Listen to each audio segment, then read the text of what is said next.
அன்பர்களே, நண்பர்களே, உங்கள் பாலுவின் இனிய காலை வணக்கம். இன்று நவம்பர் 17, அதாவது கார்த்திகை மாதம் 2ஆம் தேதி, ஞாயிற்றுக்கிழமை. துதியை திதி, ரோகிணி நட்சத்திரம் சாயங்காலம் 5:22 வரை, அதற்கு மேல் மிருகசீரிசன் நட்சத்திரம். அப்போ சந்திராஷ்டமம் துளாராசிக்காரர்கள் கூடியது. ராகுகாலம் மத்தியானம் சாயங்காலம் 4:30 6 வரை.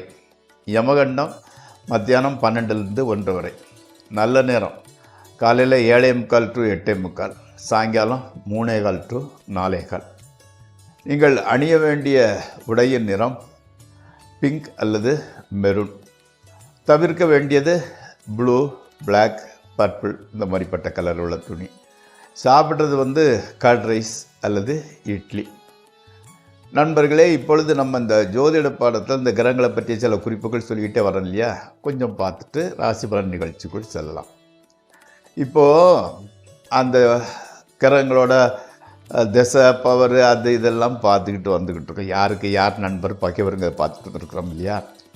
சில சமயங்கள் சில கிரகங்கள் பகலில் பலமுடையதாக இருக்கும், சில கிரகங்கள் இரவில் பலமுடையதாக இருக்கும். எந்தெந்த கிரகம் எப்பப்போ பலன்கிறதை பார்க்கலாம்.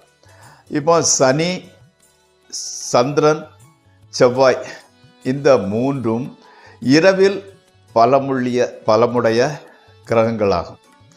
அதே மாதிரி சூரியன், குரு, சுக்கிரன், இந்த 3 பேரும் பகலில் பலமுடைய கிரகங்கள். புதன் பகலிலும் சரி இரவிலும் சரி வலுவுடைய கிரகம்தான். அடுத்து இந்த சுப கிரகங்கள் வளர்பிறையில் பவராக இருந்துக்கிட்டு இருக்கும். அதே மாதிரி அசுப கிரகங்கள் தேய்பிறையில் வலுவுடையதாக இருக்கும். அதே மாதிரி சூரியன் உத்தராயண காலத்திலும் சந்திரன் தட்சிணாயனத்திலையும் வலுவுடையவர்களாகும்.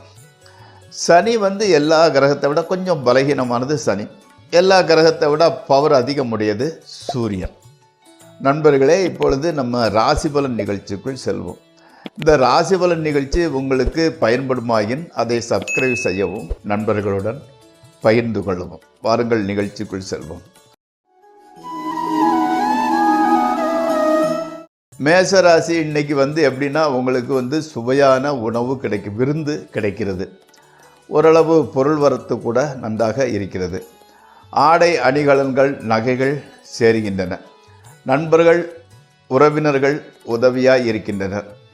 கணவன் மனைவி உறவு மகிழ்ச்சியாகவே இருக்கிறது. அடுத்து ரிஷபராசி. குடும்பத்தில் பல நல்ல காரியங்கள் ஸ்டெப் பை ஸ்டெப்பாக நடக்க ஆரம்பிக்குது. வீட்லேயும் சரி வெளியிலையும் சரி கௌரவம், புகழ், அந்தஸ்து, மனமகிழ்ச்சி எல்லாமே கிடைக்கின்றது. ஆனால் பண விஷயத்தில் மட்டும் கொஞ்சம் ஜாக்கிரதையாக இருங்க. ஏன்னா பண விரயம், வேண்டாத செலவு ஜாஸ்தி ஏற்பட்டுக்கிட்டு இருக்கு. அந்த ஸ்பெக்குலேஷன், ட்ரேடிங் ஆகியவற்றை தவிர்க்கவும். அடுத்து மிதுன ராசி. கண் காது நோய்களினால் தொந்தரவு உண்டாகலாம். வீண் சச்சரவு வேண்டாம். சகோதரர்கள் மத்தியில் ஒரு ஓரளவு ஒற்றுமை உண்டாகிறது. நண்பர்கள், உறவினர்கள் கூட உங்களுக்கு ஆதரவாகவே இருக்கின்றனர். வீடு மாற்றம் உண்டாக வாய்ப்பு இருக்கிறது. அடுத்து கடகராசி. கொஞ்சம் பணம் லாஸ் ஆகுது. உத்தியோகம் செய்பவர்களுக்கு மேலே அதிகாரிகளிடம் உங்களோட சுப்பீரியரோட கோபத்தை சந்திக்க வேண்டி உள்ளது. தன்னை விட சிறிய வயதினரிடம் பணிந்து நடக்க வேண்டியது இருக்கிறதுனால தான் கொஞ்சம் டென்ஷன் உங்களுக்கு ஜாஸ்தி ஆகிட்டு போகுது. மனைவி மக்களால் மகிழ்ச்சியே உண்டாகிறது. அடுத்து சிம்மராசி. அதிகமான பணவரவு உண்டாகிறது. பெரியோர், மேலதிகாரிகளின் ஆதரவு கிடைக்கின்றது. கணவன் மனைவி உறவு மகிழ்ச்சிகரமாகவே இருக்கிறது. வெளியூர் பிரயாணங்களினால் ஆதாயம் கிடைக்கிறது. அடுத்தால எப்படின்னா ஸ்பெக்குலேஷன், ட்ரேடிங் ஆகியவற்றின் மூலம் ஓரளவு லாபம் வருகிறது. அடுத்து கன்னி. மகிழ்ச்சியாய் வாழ்க்கையை கழிக்கின்றீர்கள். பந்தயம், லாட்டரி, சூதாட்டம் போன்றவற்றில் சிறிது லாபம் வருகிறது. மனைவி மக்களால் மகிழ்ச்சி, பொருள் வரவு, பெரியோர்கள் ஆதரவு எல்லாமே கிடைக்கின்றது. உறவினர்கள் மூலம் எதிர்பாராத அளவில் உதவியும் கிடைக்கிறது. அடுத்து துளாராசி. அதாவது வந்து மிஸ்கால்குலேஷன், அதனால் வந்து பொருள் இழப்பு உண்டாகிறது. விரோதிகளினால் தீமை ஏற்படுகிறது. வயிற்றுக்கோளாறு உண்டாகிறது. அதனால் வந்து ஹார்ட் ஐட்டங்களை சாப்பிட வேண்டாம். எளிதில் ஜீரணமாக்கக்கூடிய பொருட்களையே, ஃப்ரெஷ்ஷான பொருட்களையே சாப்பிடுங்கள். உத்தியோகம் பார்ப்பவர்களுக்கு மேலதிகாரிகளினால் பிரச்சனை ஏற்படுகிறது. எச்சரிக்கையுடன் நடந்து கொள்ளுங்கள். அடுத்து விருச்சிக ராசி. பெரியோர்களின் பாராட்டையும் அவர்களின் நன்மதிப்பையும் பெறுகிறீர்கள். ஸ்பெக்குலேஷன், ட்ரேடிங் போன்றவற்றில் லாபம் உண்டாகின்றது. பெண்களால் மகிழ்ச்சி உண்டாகும். பிரயாணங்களினால் ஓரளவு ஆதாயமே கிடைக்கிறது, நல்ல பலன்களே கிடைக்கிறது. அடுத்து தனுசு. சிறு சிறு தொல்லைகள் ஏற்பட்டால் கூட பொருளாதார துறையில் வந்து முன்னேற்றமே, மன மகிழ்ச்சி. அதாவது வந்து இன்றைய நடக்கிற நிகழ்ச்சிகள்லாம் உங்களுக்கு உற்சாகமூட்டுவதாகவே அமைகிறது. புது நண்பர்கள் வாய்ப்பார்கள். விருப்பமான உணவு உண்பதில் மனது ஈடுபடும். ஸோ விருப்பமான உணவை ஆர்டர் செய்து சாப்பிடுகிறீர்கள். அடுத்து வந்து எப்படின்னு கேட்டிங்கன்னா, அந்த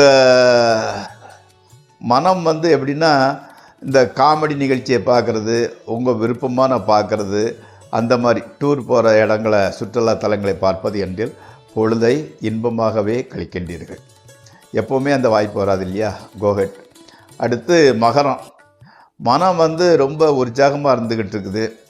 வாலிப வயதினருக்கு காதல் அரும்பும் சூழல் உருவாகிறது. அதனால் வந்து வானத்தில் பறப்பது போன்ற ஒரு உணர்வு. நிலம், வீடு ஆகியவற்றின் மூலம் வரும் வருமானம் கொஞ்சம் டிலே ஆகுது, சரியாக வரல.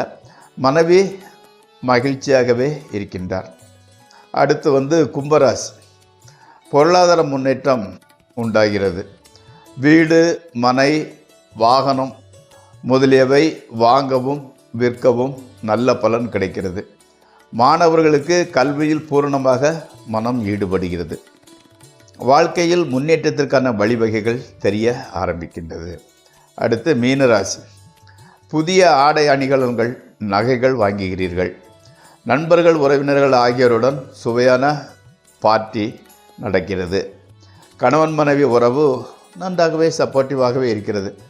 நீண்ட நாட்களுக்கு பிறகு ஒரு நிம்மதியான தூக்கம் உங்களுக்கு கிடைக்கிறது.